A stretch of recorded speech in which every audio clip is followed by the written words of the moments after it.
Breaking news కాళేశ్వరంపై CBI ఎంక్వైరీకి రాష్ట్ర ప్రభుత్వం నిర్ణయం తీసుకోవడంపై బీజేపీ ఎంపీ ఈటెల రాజేందర్ స్పందించారు.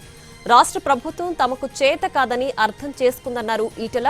కాళేశ్వరం విచారణ తప్పని తేలిపోయిందని, ఇప్పుడైనా సిబిఐకి అప్పగించి మంచి పని చేశారని అన్నారు.